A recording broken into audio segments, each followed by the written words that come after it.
Tidak harus, tapi juga boleh karena beberapa tahun lalu, 3 tahun lalu itu di Sulawesi Barat saya ingat benar itu Polri pejabatnya dan itu tidak ada yang protes dan jalan. Jadi artinya tidak harus tapi boleh. Ya. Dalam kondisi seperti ini sebenarnya baik tidak, maksudnya menunjuk dua perwira itu? Ya tergantung fisiologinya gimana. Ini soal kebijakan. Jadi biar nanti presiden mengambil kebijakannya bahwa itu boleh. Memang aturan itu mengatakan setingkat eselon 1. Memang ada persamaan setingkat eselon 1 di TNI pangkat berapa. Ada memang itu rumusnya itu.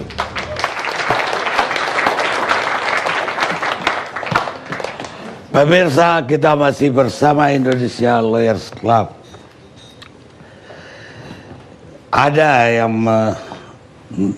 menduga, bukan menuduh, bahwa ini idenya PDIP, titipan PDIP, agar calon PDIP di Sumut, ini agak terbalik juga, di Sumut itu bukan tentara atau polisi, tapi Jarod. Dan di Jawa Barat Baru Asaduddin, supaya dia aman terpilih. Gimana, Bung Hendri? Baik, terima kasih Pak Karni.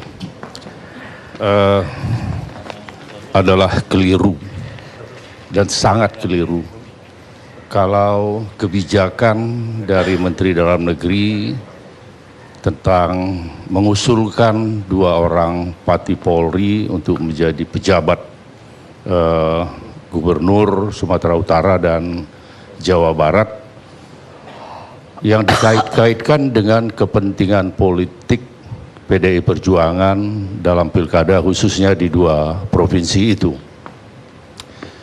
Karena memang Menteri Dalam Negeri adalah kader dari PDI Perjuangan. Tapi untuk diketahui bahwa hal itu adalah kebijakan murni dari Pak Menteri Dalam Negeri selaku pejabat pemerintah dan sama sekali tidak pernah dikonsultasikan kepada DPP PDI Perjuangan. Oleh karena itu kami menolak kalau dikatakan bahwa kebijakan itu adalah untuk kepentingan politik PDI Perjuangan. Yang kedua, logikanya, kalau memang Menteri Dalam Negeri bermaksud untuk agar menempatkan orang yang dapat atau di bawah pengaruh atau kendali dari Menteri Dalam Negeri, sudah barang tentu beliau akan menempatkan pejabat-pejabat pejabat tinggi media atau eselon 1 dari Kementerian Dalam Negeri, apakah dirjen atau apa, dan sudah barang tentu tidak akan menempatkan Pati Polri, karena Pati Polri itu tidak di bawah kendali atau tidak di bawah pengaruh dari Menteri Dalam Negeri. Pati Polri di bawah kendali dari Kapolri. Nah, selanjutnya tidak dalam rangka membela Pak Cahyokumolo, tapi secara hukum, ya, karena saya di Komisi 2, Komisi Politik dan Pemerintahan, ikut membahas berbagai ketentuan peraturan, khususnya undang-undang, termasuk peraturan KPU yang berkaitan dengan penyelenggaraan pelaksanaan pemilu atau pilkada. Pertama, tadi sudah dijelaskan secara panjang lebar oleh Dirjen Oda, oleh Pak Soni. Saya hanya ingin menggarisbawahi semua yang sudah beliau katakan. Ada yang berkaitan dengan kebijakan Mendagri tidak bertentangan dengan undang-undang atau tidak bertentangan dengan hukum. Coba kita periksa ketentuan pasal 201 ayat 9, 10, dan 11 Undang-Undang 10 2016 tentang pilkada. Di dalam ketentuan ayat 10 jelas disebutkan bahwa untuk mengisi kekosongan jabatan gubernur diangkat pejabat gubernur yang berasal dari pimpinan tinggi madya sampai dengan pelantikan gubernur sesuai dengan ketentuan peraturan perundang-undangan. Nah, saya kaitkan lagi dengan undang-undang tentang ASN. 109 ayat 1, 2, dan 3, khususnya di ayat 3, Undang-Undang Nomor 5 Tahun 2014. Di situ disebutkan bahwa jabatan pimpinan tinggi di lingkungan instansi pemerintah tertentu dapat diisi oleh prajurit Tentara Nasional Indonesia dan anggota Kepolisian Negara Republik Indonesia sesuai dengan kompetensi berdasarkan ketentuan peraturan perundang-undangan. Saya tidak melihat ada satupun peraturan perundang-undangan yang ditabrak. Ya, kalau ada yang mengatakan bahwa menabrak undang-undang, baik undang-undang tentang TNI, Polri, dan sebagainya, hanya saja selalu dipersoalkan tentang netralitas. Tadi juga sudah sebutkan, ASN pun juga harus netral. Dan tidak pernah terbukti bahwa di dalam pelaksanaan pilkada, Polri dan TNI tidak netral di pilkada manapun. Nah, berkaitan dengan hal itu, artinya secara hukum tidak ada satupun ketentuan undang-undang yang dilanggar oleh kebijakan Menteri Dalam Negeri. Kemudian oleh karenanya PDI Perjuangan menghormati kebijakan dari Menteri Dalam Negeri terkait dengan hal itu tadi, dan kita sama-sama ketahui bahwa ini sifatnya sementara, dalam arti masih menunggu keputusan dari Presiden, dan PDI Perjuangan bisa memahami kekhawatiran-kekhawatiran dari berbagai pihak, ya. Akan tetapi mari kita sama-sama menunggu keputusan akhir dari Presiden terkait dengan hal yang diajukan oleh Menteri Dalam Negeri terkait dengan 2 perwira tinggi itu tadi. Nanti apapun keputusan Presiden harus kita hormati sama-sama. Selama ini saya mendengar atau saya melihat, membaca di berbagai media, banyak politisi yang menyatakan ketidaksetujuannya, bahkan mengatakan melanggar undang-undang.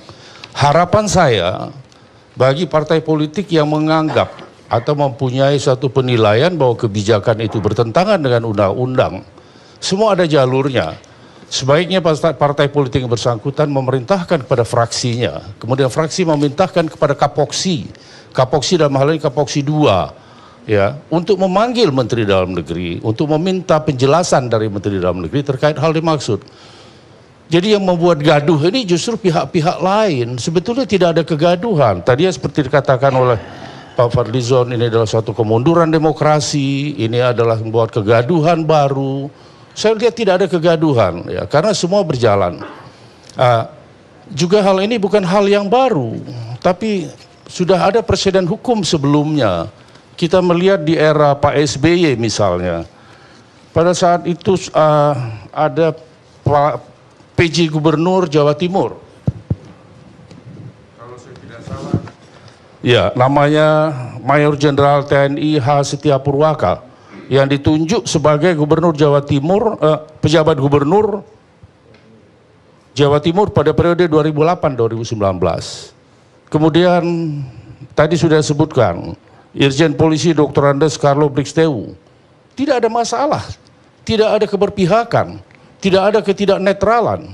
Terbukti pilkada di sana berjalan dengan baik sebagaimana ditentukan oleh undang-undang.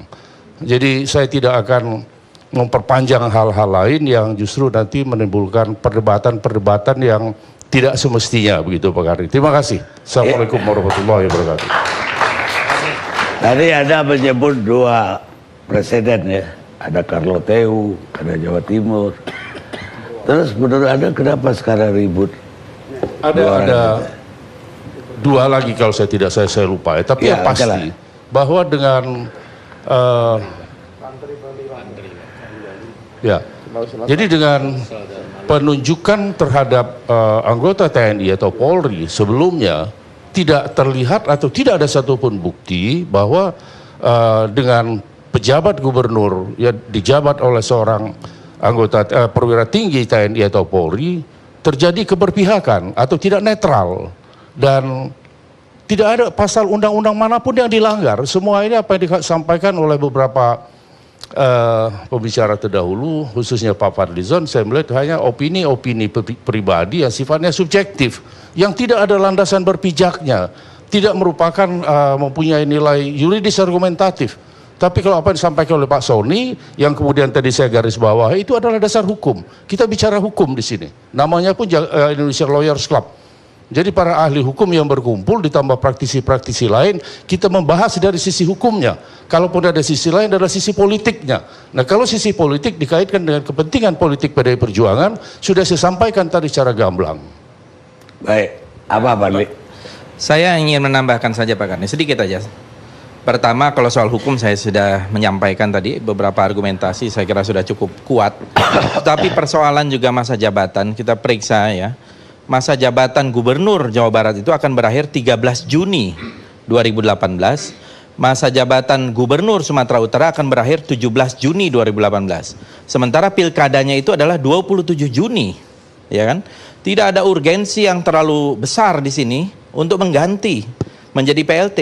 Biarkan saja Pak Aher tambahkan misalnya 2 minggu. Begitu juga dengan pejabat gubernur yang sekarang di Sumatera Utara, 17 Juni akan berakhir, berarti tinggal 10 hari dari masa pilkada.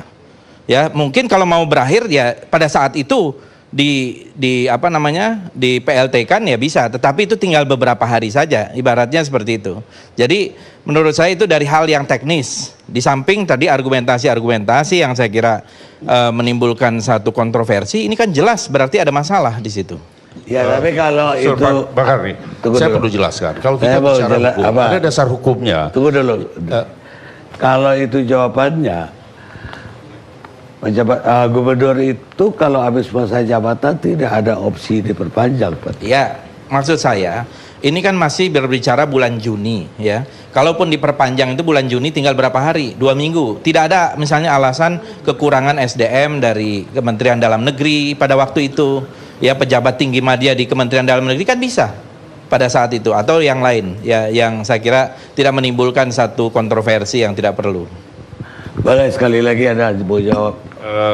Terkait dengan untuk mengisi kekosongan jabatan gubernur wakil gubernur itu sudah diatur secara tegas di dalam undang-undang tentang pilkada 201 ayat 9 itu sudah ada. Kemudian di dalam ketentuan lain mungkin nanti bisa jelaskan oleh Pak Lukman Edi, beliau wakil ketua di Komisi 2 DPR RI. Itu sudah kita tentukan untuk yang berakhir masa jabatan pada bulan sekian tahun sekian itu dia berakhir di sini. Kemudian untuk yang ini, jadi ada tenggang waktu sudah diatur oleh undang-undang. Jadi kita bicara undang-undang, bukan sebaiknya, semestinya, idealnya, bukan itu. Kita patokannya undang-undang, Pak Karni. Terima kasih. Baik, sekarang Pak Sisno. Apa pertanyaannya, Pak Abang Karni? Pak Sisno sebagai purnawirawan Jenderal Polri lah, melihat ramainya masalah ini bagaimana? Dan apakah tepat kalau Polri sekarang ditempatkan sebagai pejabat? Purnawirawan mungkin posisinya Bang Karni, satu saya pengamat kepolisian, dua sebagai Wakil Ketua Umum Ikatan Sarjana dan Profesi Perpolisian Indonesia, jadi menilai dari kesarjanaan ilmu kepolisian maupun dari profesi kepolisian. Ya. Kemudian Pak, selalu kita di depan moto kami, memuliakan profesi, membela yang benar dan mengoreksi yang salah. Nah, jadi dalam posisi itu kita Bang Karni udah posisikan kanan kiri nih Bang. Jadi sepertinya saya sayap kanan ya, lawannya sayap kiri. Ya, mestinya ada tengah nih Bang. Bukan, supaya supaya Jenderal Sisno Ya. dekat dengan juniornya. Ya. Jadi yang pertama mungkin berbalik dulu pertanyaannya, karena jangan nanti pemahamannya beda dengan pemahaman saya, mungkin kami. Yang dimaksud dengan dui fungsi gitu loh. Kalau dui fungsi yang dimaksud dulu kan sudah ditutup tahun 97. 97. Ya, 2000 setelah setelah reformasi. reformasi 97, kemudian di resminya itu 2000 dengan TAP MPR 7 dan TAP MPR 6, tapi pelaksanaannya di tahun 2002. Jadi sebenarnya sudah tutup. Tapi kalau menyebut itu duifungsi, buat polisi yang saya amati dan secara profesi dan keilmuan kepolisian, memang polisi ini memang duifungsi. Duifungsinya, dia duduk di fungsi eksekutif, dia juga menangani atau duduk di fungsi yudikatif. Kemudian yang tadi dijelaskan ada 5 fungsi kepolisian, itu sebenarnya memang 2 fungsi juga. Satu fungsi pembinaan atau Harkamtipmas, yang kedua fungsi penegakan hukum represif. Jadi duifungsinya itu pemahamannya. Jadi kalau dari kaca, istilahnya yang tepat sekarang, polisi bermultifungsi. kalau berduifungsi sesuai dengan tadi, ya memang berduifungsi dari dulu. Tapi kalau yang dimaksud duifungsi lain, nah mungkin nanti yang lain. Tapi kemudian begini, Bang. Dalam memuliakan profesi, saya lihat tadi, boleh ngomentarin dikit dah, Pak ini Kemdagri dan polisi. Tadi belum ada surat, permintaan sudah, jawaban belum. Tapi kemudian keluar sepertinya 2 nama pati dan arahnya posisi daerah. Itu kalau saya nilai kemajuan dalam pelaksanaan KIS, bukan cium gini, KIS, koordinasi informasi, sinkronisasi dan simplikasi. Bukan main berarti Kemdagri dan Kapolri ini. Baru ngomong-ngomong untuk koordinasi tadi, informasi itu kan. Belum rapat tapi putusannya udah ada, Pak. Iya, jadi baru ngomong-ngomong. Yang kehebatannya kehebatan wartawan di media. Baru ngomong-ngomong udah dikeluarkan. Loh, itu kan pernyataan Mendagri, Iya. Pak. Itu mungkin, Pak. Kemudian kalau dari komentar tadi pembuka tadi Pak Fahri di TV yang tadi Pak sebelum mulai menabrak undang-undang, tadi di sini juga sepertinya ada. Dari kacamata saya sebagai tadi profesi maupun keilmuan kepolisian, saya pikir memang belum ada yang ditabrak. Pasal mana Bang Karni mungkin tunjukkan. Jadi kalau cerita memenuhi unsur cukup bukti, sekarang pasal itu unsur pidana mana belum ada yang dilanggar. Kalau kita ngomong lari ke perdata, mungkin juga perdata perbuatan melawan hukum mana yang dilanggar belum. Kalau dari peradilan tata usaha negara, mungkin Prof. Firman nanti itu, di mana ada pelanggaran untuk bisa di PT-UN. Dan kemudian kalau dari kacamata etik, kode etik, apa etiknya Kemdagri atau etiknya Polri ada yang dilanggar? Saya lihat mungkin belum, pengamatan saya begitu. Jadi dalam hal ini kalau ngomong tadi memuliakan profesi, bukan main ini hebat. Dan kalau itu dianggap ketanggapan dari kepolisian, bukan main hebat, Pak. Karena kalau melampaui kewenangan itu salah, Pak. Tapi kalau melampaui panggilan tugas itu prestasi. Jadi kalau tadi ada saran kenapa nggak ditolak, saya pikir itu malah mungkin polisi sebagai aparat eksekutif maupun yudikatif tidak mendukung aparat eksekutif atau Kemdagri. Kalau itu menolak. Kalau itu menerima, memberi, langsung tadi dianggap memberi, itu justru melampaui panggilan tugas, itu mestinya prestasi. Jadi saya sebagai pengamat tidak ada yang keliru mungkin di situ. Untuk tadi paling tidak 4 hukum tadi ya. Mungkin pidana mana yang dilanggar, perdata mana yang dilanggar, tata usaha negara mana yang dilanggar, dan etik, kode etik ASN maupun Polri ini mana yang dilanggar. Kemudian tadi udah banyak dijelaskan. Yang tadi kalau mengundurkan diri atau pensiun dini itu untuk menduduki jabatan. Sementara untuk menjadi PLT atau PJ kayaknya belum diatur, tapi diatur di tadi PP ya, Kepmen ya. Nah, diatur di Kepmen, jadi tidak ada yang salah. Yang salah kayaknya Bang Karni, judulnya kenapa menjadi seperti dua fungsi tahun Orde Baru dulu, periode apa? Maksudnya era Orde Baru. Enggak menyinggung Orde Baru. Kembali dua fungsi jenderal. Ya. Nah, kemudian tadi kalau dianggap tadi kok sudah belum ada nama, kok sudah ada Pak Mortuani, kebetulan orang Sumatera Utara ditempatkan ke Sumatera Utara, kemudian Pak Iwan, siapa Iwan Bule? Orang Jawa Barat mau ditempatkan di Jawa Barat, saya pikir itu kearifan lokal yang mungkin harus dipelihara. Artinya Pak, dia seorang putra daerah tidak akan membiarkan daerahnya itu untuk nggak bagus. Jadi bagus untuk di situ, pasti akan membantu. Oh ini nggak netral, oh, ini nggak benar. Tidak mau yang akan nanti menjadi kepala daerah di situ yang tidak benar mengurus daerah itu. Jadi saya pikir sangat-sangat kalau dianggap tadi Pak Kapolri memberi itu, tapi belum padahal, belum ada yang resmi nih tadi. Tapi itu hal yang tepat. Jadi saya pikir pengamatan saya Pak, belum ada yang dilanggar, belum ada yang salah. Ya. Kalau tadi ada kemunduran demokrasi, kalau boleh komentar, mungkin bukan kemunduran demokrasi. Kalau demokrasi itu tetap ada kalah menang, ini ketakutan Pak. Untuk ketakutan kalah karena menganggap ini diposisikan untuk ada pemenangan, mungkin begitu Pak. Jadi ketakutannya dicurangi Pak. Ketakutan dicurangi. Ketakutan dicurangi itu. Jadi saya pikir netralitas tadi untuk menjadi petugas kebetulan tidak akan dicopot jabatannya. Kalau benar asisten operasi masih tetap merangkap, dia akan memfungsikan tugas polisi. Saya pikir tidak perlu diragukan kenetralannya. Baik. Nanti menjadi juga Pak Martuani sebagai propam, apalagi propam pasti akan menjaga kenetralannya.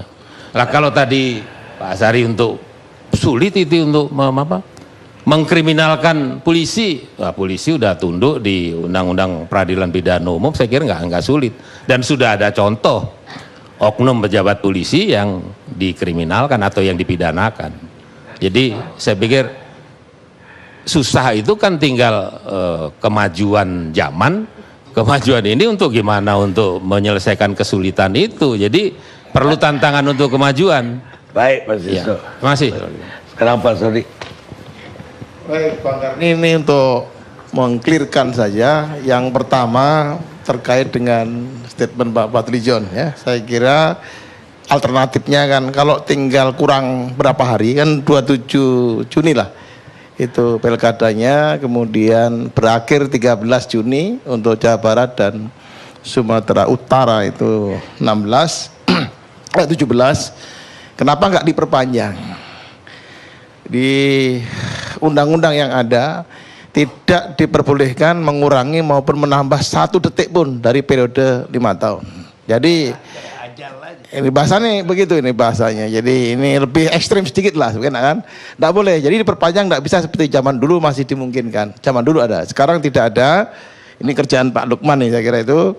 Jadi 5 tahun fake, hari itu kemudian diisi kekosongannya. Itu yang pertama. Sehingga kenapa harus diisi oleh pejabat? Soal yang mengisi siapa tidak ada ketentuan. Saya kira itu yang pertama. Yang kedua, kenapa kemudian tidak dijabat oleh sekda? Nah, toh sekda juga eselon 1. Secara psikologis sekda dengan gubernur terlalu dekat karena selama ini quote and quote sekda dan gubernur ini barat ya seperti lah paling dekat ya, seperti hubungan suami istri itu loh. Itu kan sangat dekat sekali, day to day, setiap hari. Artinya hubungannya psikologi itu sangat dekat. Oleh karena itu kalau itu menjadi PLT atau pejabat, yaitu lebih kemungkinan tidak netralnya lebih tinggi. Karena itu bila jarak agak jauh itu psikologi, tapi tetap kita perankan sekda untuk menjadi pelaksana harian ketika waktunya kurang 1 bulan. Jadi kalau kurang 1 bulan itu pelaksana harian itu sekda. Kalau kira gubernurnya cuti namanya pejabat sementara. Kalau pengisi kosongan karena akhir masa jabatan itu pejabat. Jadi sekda pun kita perankan dalam posisi kalau masa tinggal waktunya kurang 1 bulan itu posisinya. Kenapa tidak sekda aja jadi pejabat? Ini kan dari mulai besok itu bulan Juni dilantik 17 September itu lebih dari 3 bulan. Karena setelah saya kira itu. pemilihan maksudnya. Dan dengan jarak yang cuma sekian minggu itu tidak mungkinlah seorang jenderal polisi andai kata ditempatkan lalu melakukan mobilisasi pada saat pilkada yang kurang seminggu berikutnya, terlalu apa ya, dipolitisir kalau misalkan isu ini andai kata jarak seminggu lah kira-kira sebelum pilkada lalu dicurigai menjadi satu gerakan politik. Ya. Saya kira Pak Soni, Ya. itu pendapat subjektif tadi tentang sekda itu, Ya. atau sespro, sama-sama subjektif, ya, sama-sama subjektif. Apalagi dikaitkan mencurigakan seperti suami istri dan sebagainya dekat itu, saya kira sangat subjektif. Itu tidak boleh juga ada pendapat seperti itu. Kalau gitu dikecualikan saja di dalam undang-undang, ya. Jadi saya kira tidak boleh ada yang subjektif. Tapi ini kan yang namanya pilkada ini pesta demokrasi yang diisi atau pesertanya juga partai-partai politik. Kalau partai-partai politik keberatan, ya ada yang keberatan, begitu juga misalnya kandidat keberatan, ini harus ditimbang oleh pemerintah sebagai penyelenggara yang netral dan profesional. Saya kira itu. Baik. Satu kalimat kemarin. Satu kata, satu kalimat. Satu kalimat lah, satu bait lah. Tadi mungkin Pak Fadlizon tadi salah satunya kan untuk kenapa tidak memperpanjang pejabat gubernur tadi yang aktif di. Itu sudah dijelaskan kan? Sudah. Tapi Tidak kalau bisa pendapat saya kalau itu yang dilakukan, gubernur itu dari partai politik malah itu tidak akan netral, Mas. Baik, kita rehat dulu pemirsa.